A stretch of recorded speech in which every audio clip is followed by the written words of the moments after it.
예수 십자가에 흘린 피로써 그대는 지키어 있는가. 더러운 죄 이게 하는 능력을 그대는 참으지 않은가. 예수의 보혈로 그대는 지키어 있는가. 마음속에 여러가지 죄악이 깨끗이 씻기어 있는가. 모든 죄에 더러워진 예복을 주 앞에 지금 다 벗어서 샘물같이 솟아나는 보혈로 눈보다 더 이게 씻으라. 예수의 보혈로 그대는 씻기어 있는가. 마음속에 여러가지 죄악이 깨끗이 씻기어 있는가. 너는 택한 족속이요 왕같은 제사장이며 거룩한 나라 하나님의 소유된 백성. 너의 영혼 우리 볼 때 얼마나 사랑스러운지 너의 영혼 통해 큰 영광 받으신 하나님을 찬양. 오 할렐루야.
복을 전하기를 원하노라. 아멘. 지난주에 우리는 바울의 인사를 통해서 복음의 간단한 것을 살펴보았습니다. 복음의 기용과 복음의 내용과 복음의 목적이 무엇인지 간단히 살펴보았습니다. 이제는 바울이 왜 복음을 전해야 하는지, 왜 복음을 너희에게 아주 상세하게 써야 하는지를 설명하고 있습니다. 모든 인간은 하나님의 의의 기준에 도달해야지 못합니다. 그래서 단 한 사람이라도 예의 없이 죽음을 맞이하게 되는 것이죠.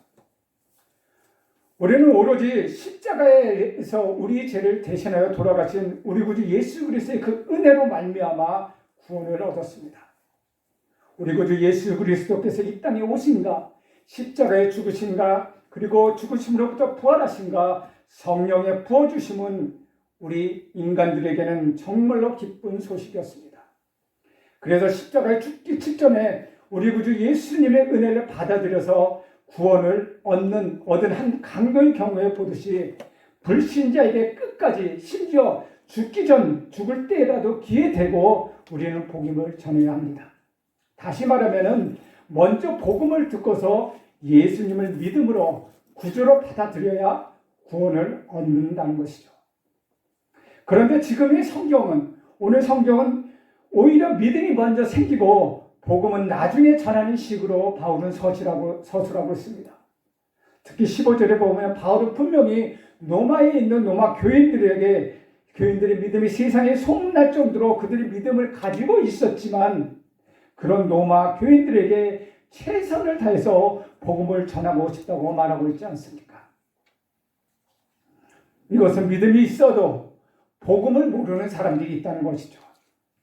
그렇다면 우리가 여태 알고 있는 믿음과 복음의 구원은 잘못된 것일까요? 불신자에게 전할 내용을 우리는 고쳐야 할 것입니까? 그런데 이어지는 복음 16절 내용을 보면 복음은 모든 믿는 자에게 구원을 주시는 하나님의 능력이 된다고 말하고 있습니다. 이것은 마치 이미 믿음을 얻은 자라도 다시 복음을 알아야 구원을 얻는 것처럼 설명하고 있다는 것이죠. 물론 우리가 지금까지 쉽게도 아주 간단하게 이해하고 있는 복음의 내용은 결코 틀린 것은 아닙니다. 대신에 복음에 대한 정의를 너무 제한적으로 협소하게 다루고 있다는 것이죠. 조금 전에 제가 이해하기 쉽도록 대조적인 두 구절을 인용하였습니다. 그런데 복음의 본격적인 내용은 18절 이후에 로마서 전체에 기록되고 있다는 것이죠. 바울이 이 편지를 서술하고 있는 시점에서 로마 교회는 예수를 믿는 성도들은 분명히 있었습니다. 그러나 아직 그들이 이 편지를 받아보지는 못했습니다. 다시 말하면 그들은 하나님으로부터 구원을 이미 얻었다는 것이죠. 그런데 바울은 로마 교회에게 복음을 전하고 싶다고 얘기하고 있습니다.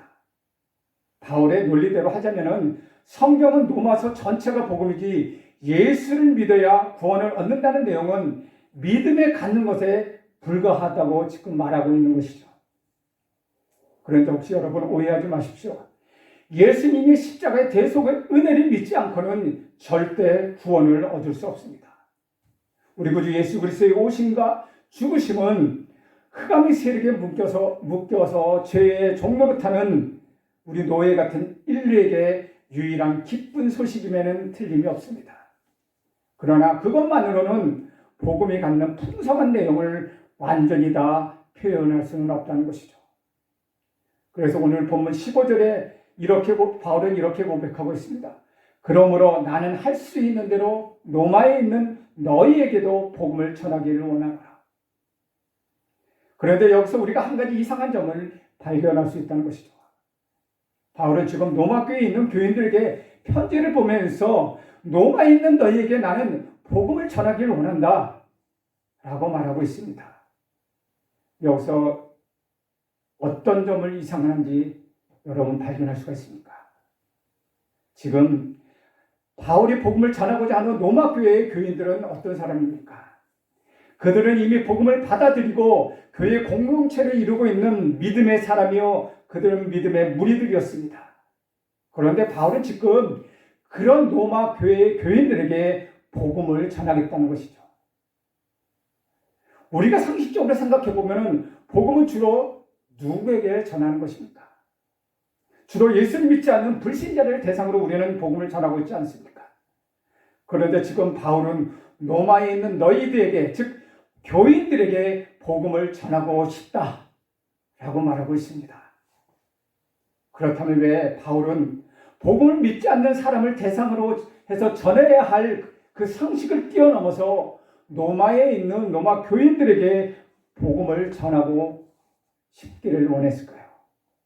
그렇다면 우리가 이 문제에 대해서 답하기 위해서는 먼저 로마에 있는 너희가 어떤 사람인가를 알아볼 필요가 있습니다. 그들이 어떤 사람인가 한 것은 우리 지난번에 그 말씀드렸던 6절과 7절을 통해서 잘 알 수 있습니다. 거기에 보면 로마 교인들에 대한 명칭이 세 가지를 나타낸 것을 볼 수 있습니다. 6절, 7절 보면 이렇게 기록하고 있습니다. 너희도 그들 중에 있어 예수 그리스도의 것으로 부르심을 입은 자니라. 로마에 있는 하나님의 사랑을 입고 성도로 부르심을 입은 모든 자에게 하나님 우리 아버지와 주 예수 그리스도를 쫓아 은혜와 평강이 있기를 원하노라. 바울이 6절 7절에서 말하는 로마 교인들은 첫 번째로 예수 그리스도의 것으로 부르심을 입은 자라고 로마 교인들을 표현하고 있습니다.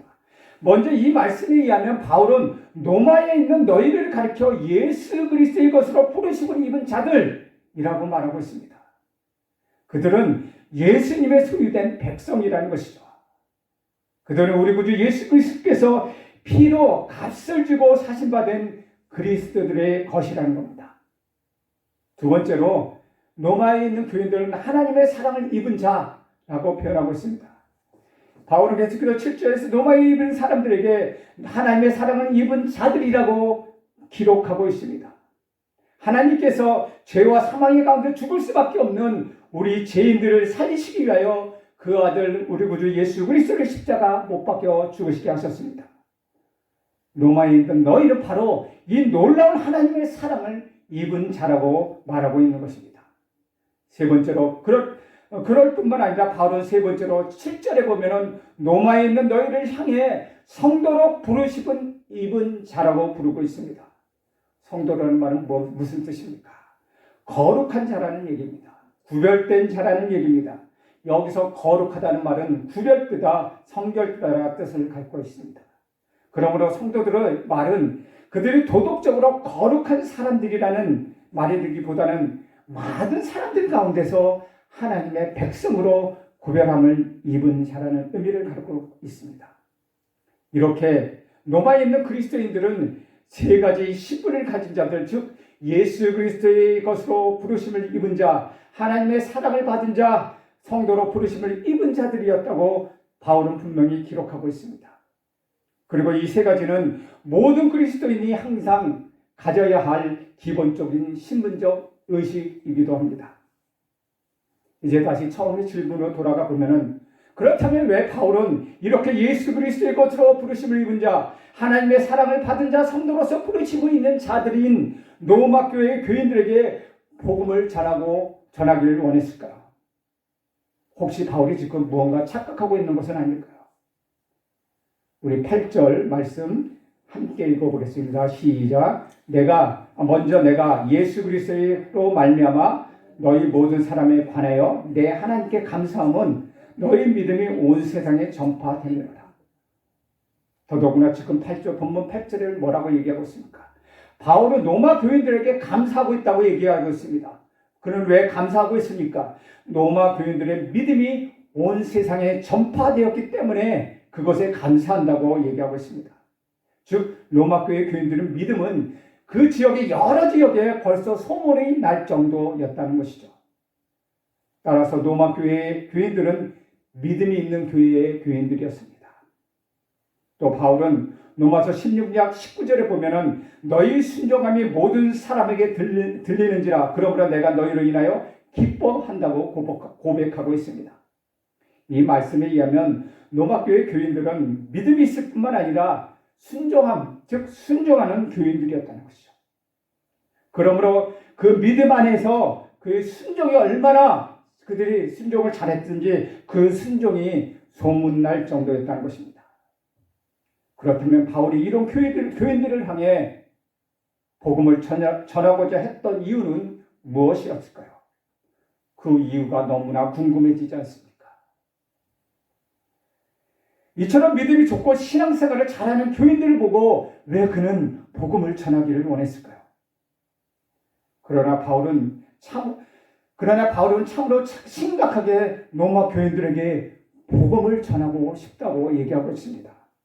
그렇다면 바울이 로마 교인들에게 복음을 전하고 싶었던 것을 그는 어떻게 표현하고 있을까? 우리 11절, 12절 말씀 함께 읽겠습니다. 시작. 내가 너희 보기를 간절히 원하는 것은 어떤 신령한 은사를 너희에게 나누어 줘 너희를 견고하게 하려 함이니 이는 곧 내가 너희 가운데서 너희와 나의 믿음으로 말미암아 피차 아니함을 얻으려 함이라. 바울은 복음으로 로마 교회 성도들에게 믿음을 견고하게 하고 또 그들의 공동체 안에서 복음으로 인하여 피차 아니함을 얻게 하고 싶었습니다. 우리 구주 예수 그리스도를 믿어 구원을 얻게 하는 것은 그것도 복음이지만 예수를 믿은 후에 자기 자신이 맡은 바 내용을 정확하게 깨닫고 그 믿음대로 살게 하는 그것이 더 정확하고 풍부한 복음이라고 그는 소개하고 있는 것입니다. 한 가지 예를 들면은 글을 읽을 줄 모르는 할머니가 로마서를 전혀 알지 못해도 온전한 진심으로 자기가 주인님을 고백하고 그리고 그 자백의 순수한 믿음으로 예수님을 구주로 영접한다면 그 할머니는 구원을 얻습니다.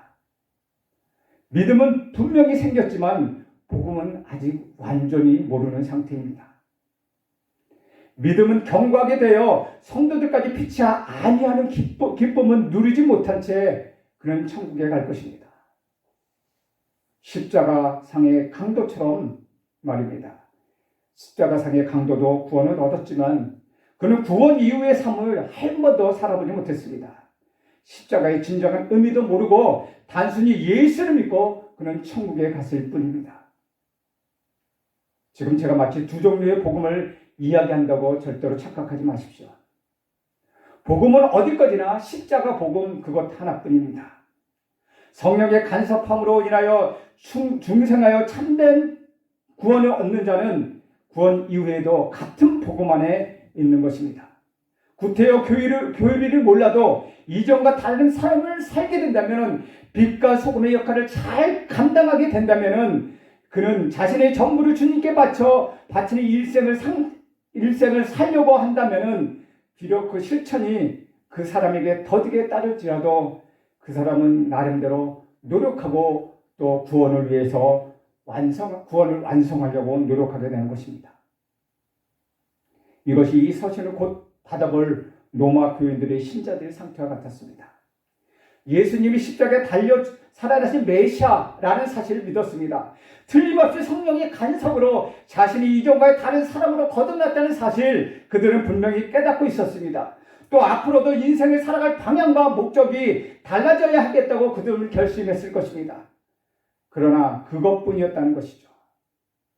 자신이 믿고 있는 예수님의 능력과 은혜가 왜 그렇게 귀한지, 그래서 세상에 어떤 환난과 핍박을 당하라도 넉넉히 이겨낼 수 있는 능력이 된 근거에 대해서 그는 구체적인 진리에 대해서 아직 모르고 있었다는 것이죠.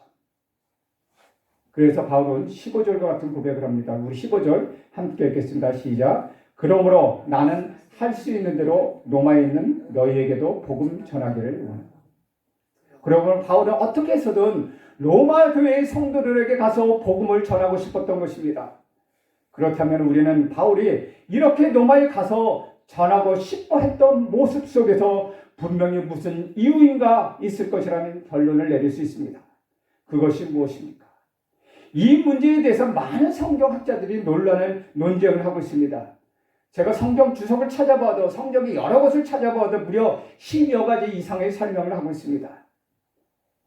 이 시간에 그 모든 내용을 말씀드릴 수는 없지만 결론적으로 결론만 말씀드린다는 결론을 말하고 있습니다.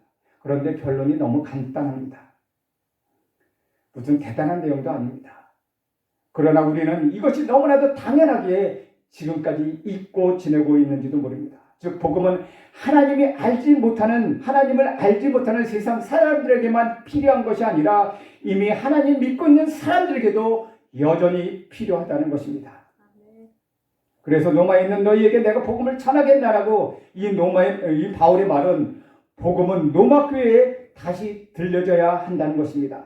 다시 말하면은 믿는 자들이라도 복음을 계속해서 들어야 한다는 것입니다.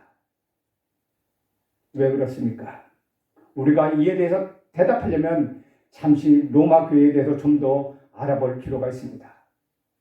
로마 교회는 바울이 지금 로마서를 쓰고 있을 때보다도 적어도 20년에서 25년 전에 세워진 교회입니다. 물론 로마 교회는 누가 세웠는지 정확히 알 수 없습니다. 그러나 적어도 바울이 고린도에서 이 서신을 쓰고 있는 그 당시에 로마 교회는 벌써 20여 년 혹은 25년 이상 된 역사와 전통을 가진 교회였다는 것입니다. 따라서 벌써 로마 교회 안에는 처음 믿음의 신수성과 하나님의 첫사랑의 열정을 잃어버린 사람들이 나타나기 시작했습니다. 그것이 바로 그들이 다시 복음을 들어야 할 첫 번째 이유였습니다. 게다가 로마 교회는 유대인과 이방인으로 구성된 교회라고 말씀드렸습니다. 그리고 유대인 추방령이 풀린 후에 유대인이 다시 그 땅에 돌아왔지만은 이미 이방인들이 다수를 차지하는 혼합 공동체가 되었습니다. 즉 로마 교회는 유대인과 이방인들이 혼합으로 이루어진 공동체이므로 이방인들이 이미 더 많은 숫자를 차지하고 있는 교회였습니다. 그런데 이 두 집단 사이에 한 가지 문제가 발생했습니다. 그것은 바로 구원에 대한 서로 다른 신학적 입장이었다는 것이죠. 유대계 그리스도인들 이방인 그리스도들에게 예수를 믿는 것 외에 유대의 율법을 지키기를 요구했고 특히 할례를 받을 것을 그들은 강조하였습니다. 그 결과 그들 사이에는 갈등이 생기기 시작했습니다. 문제는 로마교회 교인들 가운데 이방인들이 구원을 받으려면 예수 그리스도에 대한 믿음과 더불어서 율법을 지켜야 한다는 주장하는 그들이 계속해서 일어나고 있었다는 것입니다. 그들은 율법을 지키는 것이 구원의 필수 조건이라고 내세웠습니다. 그러므로 이것이 바로 로마 교회인들이 다시 복음을 들어야 할 두 번째 이유였다는 것입니다. 세 번째 이유로는 그 당시 로마는 전 세계의 죄악들을 다 모아놓은 도시였습니다. 우상을 숭배하고 동성애를 하며 성적으로 타락하여서 문란하고 타락의 길에 극계에 달하고 있었습니다. 또한 정치적으로는 세계를 지배하는 교만한 도시, 그 도시가 바로 로마였습니다. 그래서 하나님을 하나님으로 알지 않고 온갖 죄악이 난무하는 도시, 그 도시가 바로 로마였다는 것이죠. 이렇게 놓으면 전 세계의 모든 죄악들을 다 끌어모아 죄악의 진열장과 같은 도시였습니다. 그러므로 로마 교회는 유혹과 도전이 언제나 상습하고 있었습니다. 따라서 로마 교회를 세워진 지 25년이 되고 그 믿음이 소문날 정도로 아주 좋은 교회였지만 이제 이런 이유로 상당한 문제를 안고 있었습니다. 그래서 그들의 믿음이 흔들릴 가능성이 큰 교회로 발전하게 되었습니다. 외적으로는 그 당시 로마의 환경이 충분히 교인들의 신앙에 도전하는 상황이었고 또 내적으로는 믿음과 율법과의 관계에서 갈등하고 그리고 첫사랑과 그 열정의 감격을 잃어버린 문제 등 로마 교회의 교인들 가운데 이런 문제의 갈등을 겪고 그 믿음이 흔들리는 사람들이 너무나도 많았다는 것입니다. 사랑하는 여러분, 우리가 믿음이 좋고 흔들림 없는 사람들을 보면 내가 내 믿음을 좀 견고하게 만들어줄게 라고 말을 합니까? 결코 그렇지 않습니다. 그렇다면 바울의 너의 믿음을 견고하게 해야겠다는 말에는 무슨 뜻이 담겨 있을까요? 그것은 지금 말씀드린 로마 교인들의 믿음이 흔들리고 있다는 말입니다. 다시 말하면 바울은 여러 가지 문제로 말미암아 그 믿음이 흔들리고 있는 로마 교회의 교인들의 믿음을 다시 한번 견고히 세우고 싶었던 것입니다. 그래서 그들에게 무슨 신령한 은사, 즉 성령의 은사를 나누어 주고 싶었습니다. 여기서 성령한 은사는 바로 복음을 가리키는 것입니다. 다시 말하면 바울은 복음을 통하여 믿음의 강력과 믿음의 역사가 잃어버린 첫사랑을 회복시켜서 로마 교회 교인들에게 다시 복음의 불을 붙이기를 원했던 것입니다. 바울은 은혜가 아닌 율법을 주장하는 이들에게 그리고 첫사랑의 감격을 잃어버린 성도들에게 그리고 여러 가지 세상 유혹에 직면하는 그들에게 복음을 다시 한번 전함으로 인하여 그들에게 영적 대각성을 다시 한번 불러일으키기 위하여 로마서를 쓰게 된 것입니다. 어쩌면 이것이 로마서를 기록하는 중요한 동기 중에 하나일 것입니다. 우리 구주 예수 그리스도의 것으로 부르심을 받고 하나님의 사랑으로 받은 성도 여러분, 그렇다면 이제 우리는 어떻게 해야 합니까? 오늘 우리에게도 이 복음이 다시 필요하지 않습니까? 로마 교회 교인들이 이 복음이 다시 들려져야 했던 것처럼 지금 저와 여러분에게 이 복음이 또 다시 들려져야 하지 않겠습니까? 복음, 즉 예수 그리스도를 정말 필요하는 사람은 어쩌면 교회 밖보다 지금 교회 안에 더 많이 있을 수 있습니다. 다시 말하면 십자가의 은혜 앞에 나가서 다시 한번 통곡하고 회개해야 할 사람이 교회 밖에보다도 교회 안에 더 많이 있고, 하나님의 사랑 앞에서 굳고 견고하 우리 교만한 마음이 녹아져야 할 사람이 교회 밖에보다 교회 안에 있고, 예수의 이름 앞에 나 자신이 죽고 다시 태어나야 할 그 은혜를 받아야 할 사람이 교회 밖에보다도 교회 안에 더 많이 있다는 말입니다.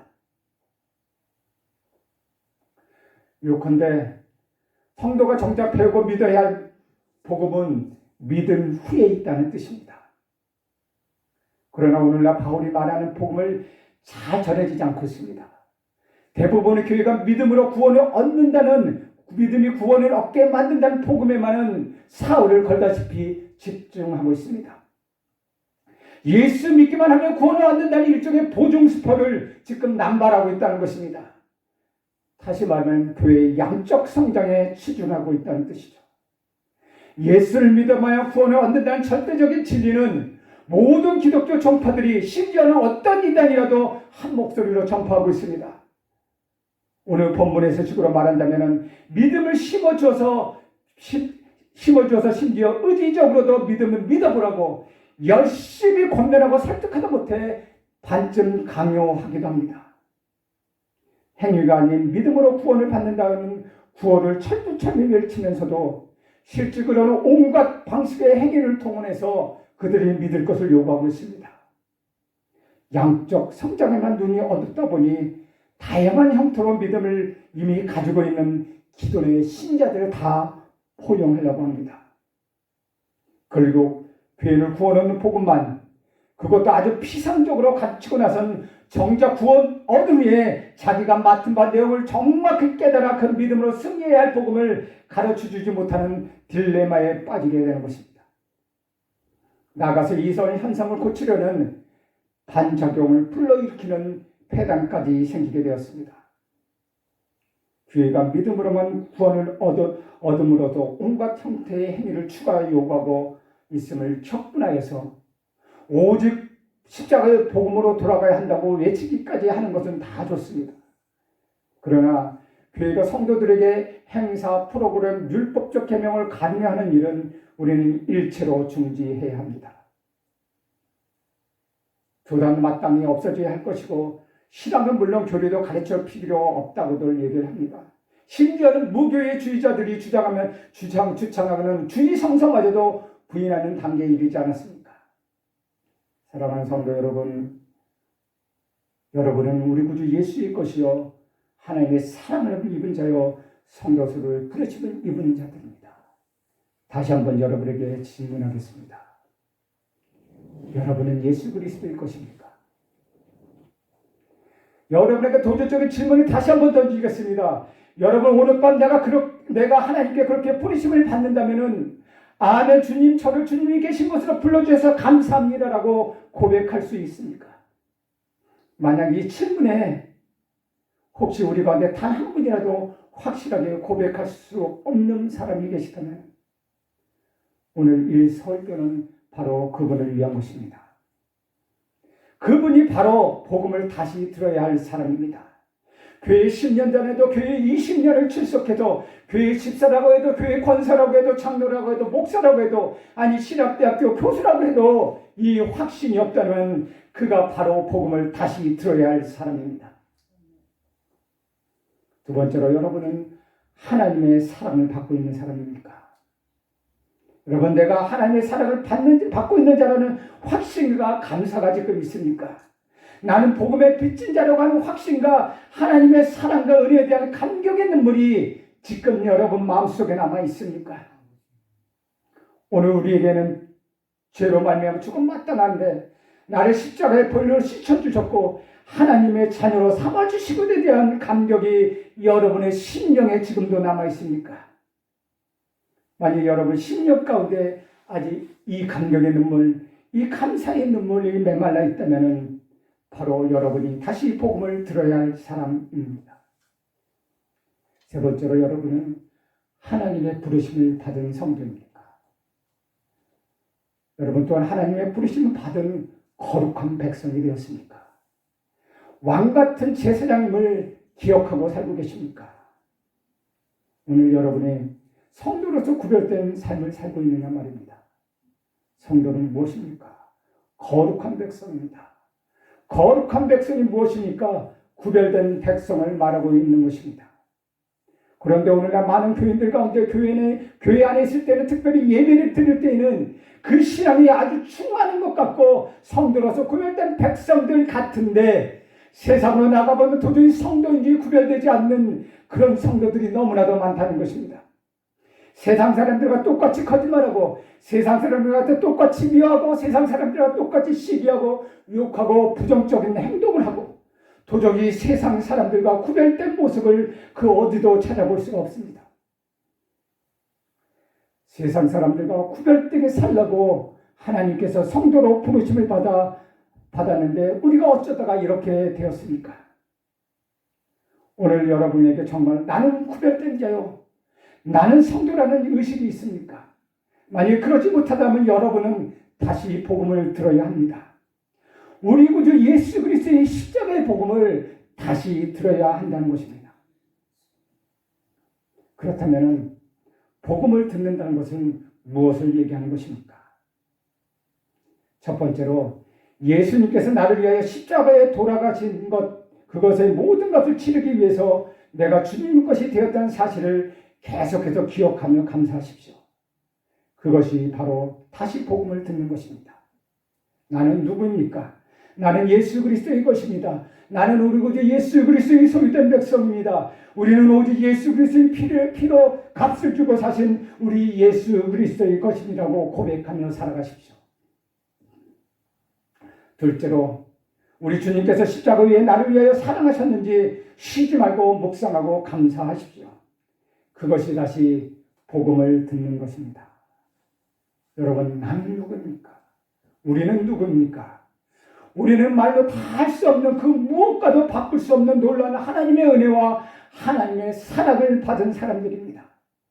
그러므로 그 놀라운 십자가의 사랑을 입고 그 부르심을 입은 하나님의 백성임을 늘 묵상하고 감사하십시오. 이것이 계속해서 복음을 다시 듣는 것입니다. 세 번째는 내가 하나님의 백성임을 순간순간 기억하십시오. 여러분 누구입니까? 여러분의 하나님의 거룩한 백성입니다. 물론 우리는 여전히 연약하게 하여서 넘어지기 쉽고 실수하고 또 죄를 짓기도 합니다. 그리고 그럴 때마다 사탄은 우리에게 이렇게 공격합니다. 그것 봐라. 내가 그러고도 성도냐? 내가 그러고도 믿는 사람이냐? 내가 그러고도 교인이라고 할 수 있느냐라고 우리를 비난합니다. 그러나 하나님께서는 그 순간에도 이렇게 말씀하십니다. 사랑하는 아들아, 사랑하는 딸아, 내가 바로 너의 연약함 때문에 너의 그 죄를 용서하기 위하여 내 아들 예수의 십자가에 못 박았느니라. 그리고 너를 내 것으로 수많은 사람들 중에 나의 택한 백성으로 구별하여 세웠다. 그리고 나의 아들 예수의 피로 너의 과거의 죄와 현재의 죄와 현재의 연약함으로 인해 지은 모든 죄, 그리고 앞으로도 지을 모든 죄를, 모르는 죄를 모두 다 용서하고도 남았다. 내가 너희 죄와 실수 순간순간 고백하며 살아가는 말이다. 그러므로 내가 뭐라고 했나? 너는 택한 족속이요 왕같은 제사장이요 거룩한 나여 나의 소유된 백성이라고 말하고 있지 않느냐. 이렇게 말씀하십니다. 우리가 이렇게 늘 복음을 계속해서 들을 때 은혜가 메말라 병들어가더라도 우리 심령의 은혜가 담비가 내려질 것입니다. 그리고 그 말라져 비틀린 심령에 하나님 하늘에서 쏟아지는 은혜의 담비를 맞고 세상에는 기쁨과 감격이 되살아나게 될 것입니다. 그래서 우리 구주 예수 그리스도의 이름만 들어도 다시 눈물이 흐르게 되고 내 심령 깊은 곳에서는 감사와 감격의 은혜가 솟구쳐 오를 것입니다. 그리고 바울처럼 복음의 빚진 자 되어 심령으로 복음을 전하지 않고는 견딜 수 없는 사람이 되는 것입니다. 사랑하는 여러분, 복음을 아주 간략히 말씀드리면 바로 우리 구주 예수 그리스도입니다. 너무나도 쉽고 단순합니다. 그러면 십자가 앞에 날마다 순간마다 더럽고 추한 죄인이 엎드려서 그분의 긍휼과 인도를 바라는 것, 그것이 복음이라는 것입니다. 복음은 개인과 인류 전체를 이끄는 내용의 풍성함은 감히 말로 다 표현할 수 없을 만큼 복음은 광대합니다. 그런데도 우리는 전도할 때 불신자들로 따라와 외우라고 하는 사형리 수준으로 복음을 너무나 단순화시켜버렸습니다. 물론 그 근본 처지는 좋지만은 신앙적인 어떤 측면에서도 십자가라는 단순한 단어만 갖다 붙이면 좋은 신앙인 것처럼 호도하지 마십시오. 물론 바울이 정작 이미 믿어 구원 얻은 로마 교인들에게 전하고 싶은 복음의 내용을 한마디로 인류 전체의 내용을 아우르는 거대한 파노라마라고 할 수 있습니다.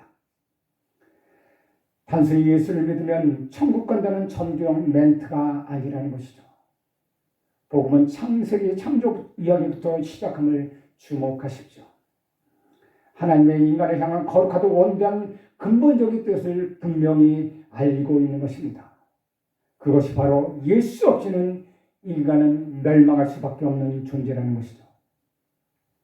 우리 성도는 그분의 창조의 뜻에 비추어 우리 자신의 실정을 철저하게 깨닫고 있어야 합니다. 그래서 바울이 최초의 인간 아담이 그 뜻을 얻고 타락하게 된 동기와 과정과 결과를 철두철미하게 분석해서 로마서에 기록하고 있지 않습니까? 원죄를 위해 그 후손인들이 처한 영적 실태를 지루할 정도로 상세하게 설명하고 있습니다. 한마디로 모든 세대의 모든 인간들을 완전히 벌거벗겨서 예수 그리스도의 십자가 앞에 세워놓은 셈입니다. 이것은 인간을 부끄럽게 만들거나 정죄하려는 뜻은 결코 아닙니다. 바울에게 있어 이 복음은 절대 부끄러운 것이 아니고 오직 구원을 주는 하나님의 능력이기 때문입니다. 예수 그리스도의 안고는 그 어떤 인간도 참 인간답게 살 수 없었습니다. 하나님이 생기를 불어넣어서 생명으로 창조된 인간은 그분과의 관계가 회복되지 않고는 살기는 살아도 사는 것이 아니었습니다. 도무지 소망이라는 한 줄기 빗줄기도 보이지 않았습니다.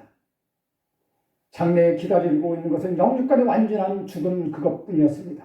그 때문에 당연히 이 땅의 삶은 허공을 치는 향방 없는 다른 박질과 같은 것이었습니다. 이처럼 밑빠진 독에 물을 붓는 인생들이 그 밑을 막아 생수가 가득 차게 하려면 바로 우리 구주 예수 그리스도의 십자가의 사랑을 받아들이는 길밖에 없다는 것입니다. 우리 주님 앞에 두 손을 들여 겸손히 엎드려 우리 주님의 보혈로 더럽혀지고 삐뚤어진 영혼을 깨끗하게 해주시길 바라는 것입니다. 과거에 지은 잘못된 행동을 끌어모아 세탁하는 것이 아니라 이전의 존재 전체를 완전히 죽이고 새로운 피조물로 다시 태어나게 하실 것입니다. 왜냐하면 죽음과 부활은 의식적인 활동으로 믿는 것이 아니라 자신의 실제가 실제로 죽어서 살아나게 되는 것입니다.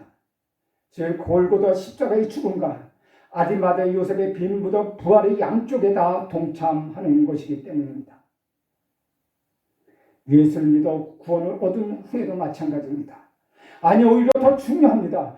바울의 믿음이 좋다고 온 세상에 소문난 로마 교인들에게 바로 복음을 제대로 가르쳤다는 것을 여러분 기억하십시오. 칭의 구원에 시작해서 성화와 영화의 구원을 합쳐야만 비로소 완전한 복음이 되는 것입니다. 오늘날 기독교는 구원을 얻는 길에서 골고다 십자가 외에 일체의 군더더기를 완전히 제거해야 합니다. 복음의 풍성한 내용을 창조와 타락과 구원의 완성의 거대함으로 복원시키는 것이 있어야 합니다. 그러면 우리는 어떻게 해야 합니까?